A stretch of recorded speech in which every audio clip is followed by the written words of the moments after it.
Susan Carter had lived in Haven Creek since the day her mother was buried beneath the cottonwood tree near the church. She was 27, unmarried, and regarded by most with the kind of polite suspicion that clings to women who know how to run things. Her father had left the hotel to her when he departed west to chase gold and never returned. No one knew if he'd found it. No one asked. Susan stayed and kept the keys. The hotel stood at the center of town, its paint faded but clean, windows scrubbed, ledgers balanced. She worked from dawn until the lanterns were lit, sweeping the front steps, counting coin, ordering supplies from the railroad. The upper room she kept neat and quiet.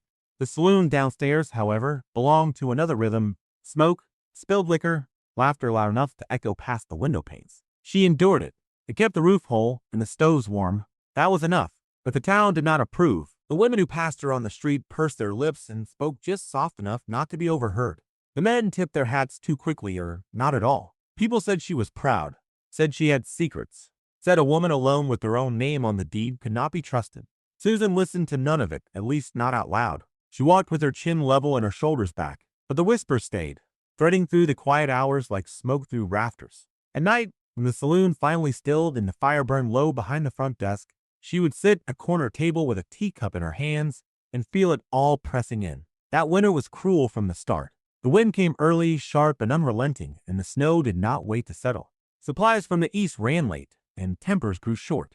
The saloon grew fuller, louder, rougher. Susan began avoiding the bottom floor after dark. On a night when the window shook and the men below shouted over cards and drink, something in her gave.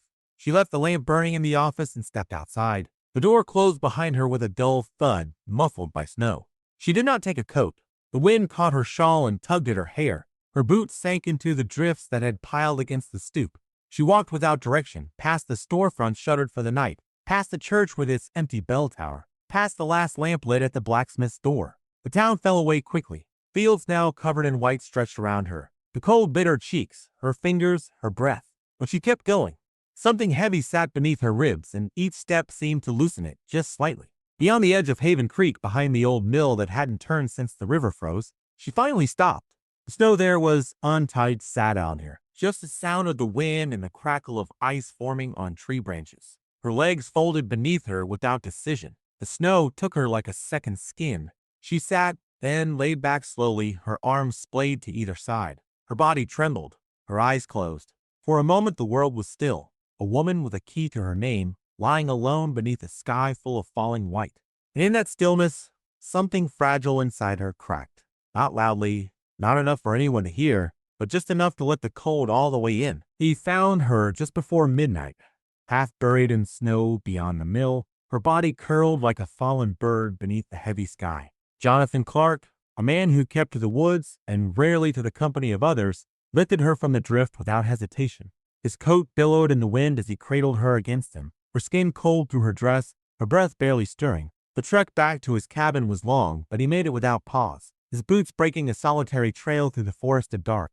Jonathan lived beyond the river, where the pines thickened and the air always smelled of earth and ash. His cabin was narrow and low-beamed, built with his own hands and patched more with need than with skill. It had a roof that held against the wind, a stove that crackled faithfully, and shelves lined with jars of dried food and silent years. He found her just before midnight, half buried in snow beyond the miller. Saggins, and just seemed just 2 words: a residence, the impregnating fields, and B.O. 1080. He worked by instinct and memory. The stove burned bright as he peeled wet clothes from her shaking frame, wrapped her in wool, and pressed a tin cup of broth to her lips. He did not speak. He moved with quiet precision, as though words might do harm where stillness could mend. She drifted in and out of fevered sleep. Flashes of light, the scent of pine sap, the sound of wind against timber, a face by firelight, warm but not unkind. Her hands trembled when she tried to sit, and he caught her gently each time, easing her back with the same patience one gives to a wounded animal. He fed her spoonfuls of stew and tucked the blankets high beneath her chin. Outside, the storm raged for 2 days without mercy. The trees bent beneath the weight of snow and the river groaned under ice. Inside, the cabin remained still. He kept the fire alive, changing damp cloths, mending what could not, save to petitions, country, breeze, the concepts, and very interested in induced states, deputions, and e-fire sites. The storm thinks that the C-fire is bolden on Peking pers cameras and fees. It keep by firelight yield sees yord in various is, the case of products of Eve only's hard based in tea fires. Eve only's airs, the easiest works as Deezen tucked the blankets high beneath her chin. Outside, the storm raged for 2 days without mercy. The trees bent beneath the weight of snow and the river groaned under ice. Inside, the cabin remained still. He kept the fire alive, changing damp cloths, mending what could not speak for itself. She never asked whose he was. He never offered. Spoken passed between them in the silence, an agreement perhaps to let the past remain untouched. When the storm finally broke and the sky cleared to a cold, unfeeling blue, Jonathan wrapped her in his thickest coat and carried her through the thinning snow. The river had crusted with ice but held beneath their steps. The town was still, its streets blanketed and quiet. He stopped just shy of Main Street, set her down, and stepped back. Their eyes met once. No nod, no farewell. Just understanding. But it was too late. The curtain shifted. A door creaked open. A pair of women on the bakery porch paused with firewood in hand. She stood there wrapped in a stranger's coat, her cheeks still pale, her boots damp, and her hair tangled from sleep. That was all it took.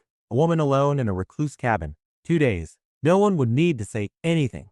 The story had already been written. The morning after her return, Susan barely crossed the threshold of the hotel before they were waiting for her. The mayor with his stiff collar and watery eyes, the apothecary's wife wrapped in her fox fur stole, and the pastor clutching his worn Bible as if it might shield him from the weight of what needed to be said. They did not ask her to sit. They did not invite her to speak. They had get a tribunal at the bottom of the staircase, where the scent of hearth smoke clung to the wallpaper and the hall still echoed with the clatter of boots from the night before. Her boots left small wet prints on the floor. Her hair was windblown, her coat too large. His coat. They looked at that coat more than at her face. They spoke of shame, of appearances, of the damage done to the hotel's reputation. There were words about decency, the expectations of a Christian town. Not once did they ask what had happened. Not once did they ask what had happened. Not once did they ask what had shame. There were words about decency, expectations of a Christian town. Not once did they ask what had happened. Not once did they ask what had happened. Not once did they ask what it had self. It was about what others believed to be true. Her hands stayed clenched at her sides, white-knuckled, and still she didn't speak. What was there to say that wouldn't be swallowed by the greater noise of their judgment? Her mother's ring lay in her pocket, its small weight like an anchor. The proposal wasn't a proposal. It was a verdict. If she wanted to keep the hotel, to keep her name from being ground into whispers and sermons, she would marry the man who had saved her. That was the only path left. Redemption, repainted as respectability. He came to the hotel just after noon. He walked with quiet steps, a man used to solitude, not scrutiny. He stood by the front desk, removed his hat, and waited until she looked up. He didn't offer promises, didn't try to soften what the town had made hard. He simply said in the stillness that followed the elder's retreat that he would stand by her if she wished it. They were married the next morning. There were no flowers, no feast, no music. The ceremony took place in the back room of the church, where the wood smelled of age and wax and old smoke. Susan wore a dark dress she'd hemmed years ago and a narrow ribbon in her hair. The ring on her finger had belonged to her mother, simple gold, slightly worn at the edges. She did not tremble when the words were spoken. She did not smile. Jonathan's hand held hers, warm and steady. He did not smile. Jonathan's hand held hers, warm and steady. He did not smile. Jonathan's hand held hers, warm and steady. He did not smile. Jonathan's hand held hers, warm and steady. He did not smile. Jonathan's hand held hers, warm and steady. He did not smile. Jonathan's hand held hers, warm and steady. He did not smile. Jonathan's hand held hers, warm and steady. He did not smile. Jonathan's hand held hers, warm and steady. He did not smile but something that could, one day, become it. Jonathan's house stood firm against the hillside, built of thick timber and stone, yet cold clung to its walls like another layer of silence. The stove coughed more than it breathed, its warmth reluctant and short-lived. The floors moaned underfoot, speaking more than either of them did in those first weeks. Susan moved through the space like a tenant in someone else's life, cautious and restrained, her breath visible each morning as she rose before the sun. She learned to cook over uneven flames, to sew with rough thread and stubborn cloth, to scrub linen in the half-frozen creek behind the cabin. Her fingers cracked and bled, her back ached for hours bent over washboards and kneading dough. Her voice, once sharp and firm in the hotel lobby, dulled into quiet. There were days she didn't speak at all, but the silence between them wasn't heavy. It had shape, like the distance between two trees standing through the same storm. Jonathan gave her space. He left before dawn with his rifle, returning with rabbits, quail, or sometimes nothing at all. He cleaned the game on the back table with practiced hands, never looking up, never offering words. He didn't expect thanks. She didn't offer any. They spoke through gestures. He nailed hooks by the door so her coat wouldn't freeze on the floor. She mended the tear in his hunting trousers without being asked. He brought home a tin of yellow paint and left it beside the hearth. She scrubbed the kitchen walls and used it sparingly, dabbing the corners until the dull wood looked touched by light. She cooked the last of the fall apples down into thick sauce, the scent curling into the beams of the cabin. When she set the jar on the shelf, he nodded once. That was enough. Days passed without incident. Then the thaw came. It began with the sound of water dripping from the eaves, a slow rhythm breaking winter's grip. Snow pulled away from the roof in long sighs, sliding off to reveal gray shingles beneath. The river cracked and shifted, no longer silent under ice. Sunlight spilled across the cabin's table for the first time in weeks, pooling like something sacred. That afternoon, when Susan returned from hauling wood, she saw it waiting on the windowsill.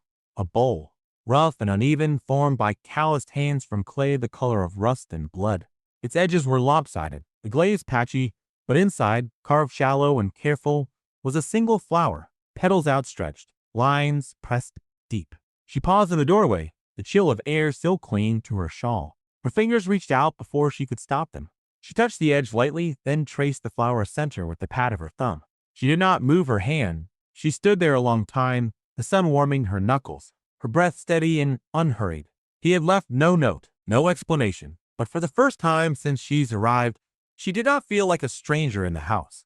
The bowl was not an apology nor a promise. It was a presence, a quiet acknowledgement that something unnamed lived between them now. Not love, not yet, but the beginning of something real, something shaped slowly and with care, like earth molded beneath patient hands. Spring arrived like a long-held breath released. The snow melted from the edges of the roof and pulled back from the banks of the creek, leaving behind rich, dark soil. The air smelled of thawed earth and pine sap, and the light that streamed through the cabin windows had changed. It was warmer now, golden and soft, curling over the floor like a blanket.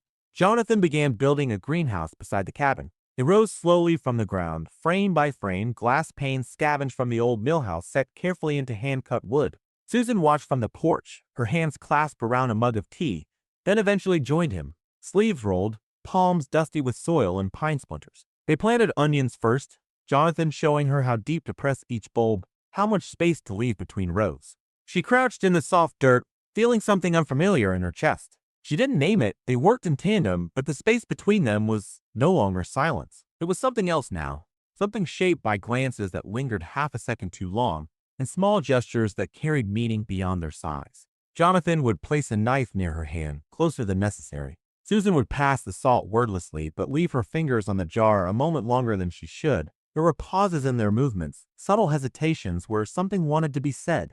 And eventually, he began to speak. Not much at first. A name, a date, a place far from Haven Creek. Then came fragments, memories shaped by war, the loss of his sister, the quiet that followed his last battle. He didn't look at her when he spoke, and she didn't press him for more. She listened, her hands moving over her stitching, letting his words settle like seeds. Later, she spoke too, about the hotel, about counting ledgers by lantern light, about being 17 and wondering how long to wait before calling a father gone. She spoke of silence that stretched across years and the strange way shame could grow in a place where no one said your name, but everyone knew it. Her voice didn't break. It didn't need to. They did not speak every day. Some days were spent in quiet labor, side by side, the rhythm of tasks anchoring them more firmly than words ever could. But the air between them no longer felt empty. It was filled with the weight of what had been shared and what remained to be said. One evening, after mending a tear in Jonathan's coat, Susan returned to the bedroom and found something beneath her pillow. Wrapped in soft linen was a small wooden box, its surface sanded smooth, the corners rounded with care. She held it in both hands, not quite ready to open it. When she did, the lid creaked softly. Inside, resting against the square of blue cloth, was a single silver button, worn but polished, its edges still catching the light. She recognized it for what it was. Not a gift, but a memory, a piece of something once held close. She didn't ask where it came from.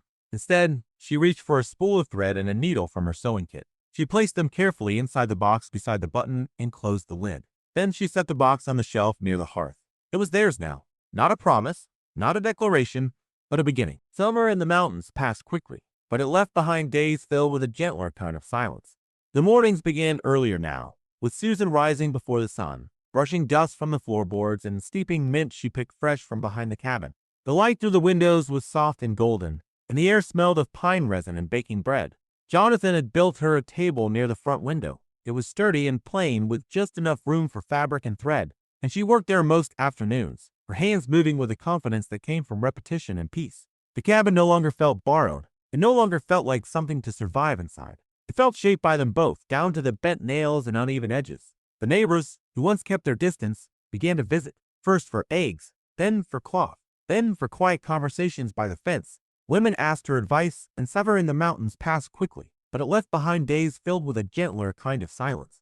The cable at work, no one spoke of her past in the hotel or the snow or the whispered judgment. She had become something else, someone else, not in spite of what happened, but because of it. By the time the first snow fell, Susan didn't flinch. She watched the frost trace its silver fingers along the edge of the windows, listened to the creak freeze solid beneath a layer of white, and smiled.